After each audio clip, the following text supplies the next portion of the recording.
ആദ്യമായിട്ടാണ് ഇത്ര ഗംഭീരമായിട്ട് ശ്വേതാജിയും അവരോടൊപ്പം തന്നെ ഈ കൊട്ടുന്നത് നമുക്ക് കാണാനായിട്ട് ഒരു ഭാഗ്യമുണ്ടായി.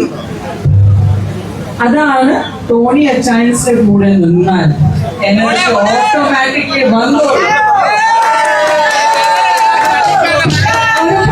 എനർജി അല്ലേ നമുക്ക് ഓട്ടോമാറ്റിക്കായിട്ട് അങ്ങ് വന്നിരിക്കുകയാണ്.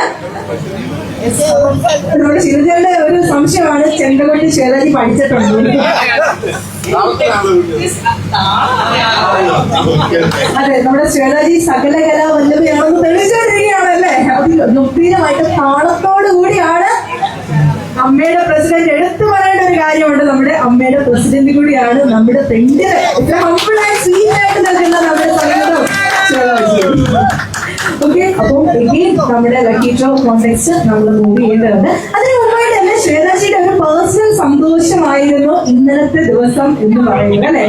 ഒരുപാട് പേർക്ക് അറിയാമെന്ന് വിശ്വസിക്കുകയാണ്. ശ്വേതാജിയുടെ മോൾക്ക് 13 വയസ്സ് കഴിഞ്ഞിരിക്കുകയാണ്, ഒരു ടീനേജറായി മാറി കഴിഞ്ഞിരിക്കുകയാണ് അല്ലെ. അപ്പൊ നമ്മുടെ എല്ലാവരുടെയും ഭാഗത്തുനിന്നുള്ള ഒരു ബിലേറ്റഡ് ഹാപ്പി ബർത്ത്ഡേ വിഷസ് നമുക്ക് അറിയുകയാണ്. സോ അച്ചായൻസിനും ഒക്കെ ഇപ്പോഴാണ് അറിയാൻ പറ്റുന്നത് വിചാരിക്കുകയാണ്. ഭാവിയുടെ ബർത്ത്ഡേ ആയിരുന്നു. അപ്പൊ ഭയങ്കര പ്രൗഡായിട്ടുള്ള ഒരു അമ്മയാണ്, നമുക്ക് എല്ലാവർക്കും അറിയാം അല്ലെ. മോളുടെ ജനനം മുതൽ എല്ലാവരും നമ്മൾ പ്രേക്ഷകരായിട്ട് തന്നെ ഇരുന്ന് കണ്ടുകൊണ്ടിരുന്നൊരു മോളാണ്. 13 വർഷം കഴിഞ്ഞു എന്ന് പറയുമ്പോൾ നമ്മൾ തന്നെ ഭയങ്കര എക്സൈറ്റഡ് ആണ് ആ ഒരു മൊമെന്റ്. അപ്പൊ എന്താണ് ശ്വേതാജിക്ക് മോളെ പറ്റി പറയാനുള്ളത്? കാരണം നമ്മൾ എല്ലാവരും അറിയാൻ ആഗ്രഹമുള്ള ഒരു കാര്യമാണ്. So please. എല്ലാരും ചോദിക്കും 13 വയസ്സായോ, വാഹ വലിയ കുട്ടിയായോ എന്നൊക്കെ.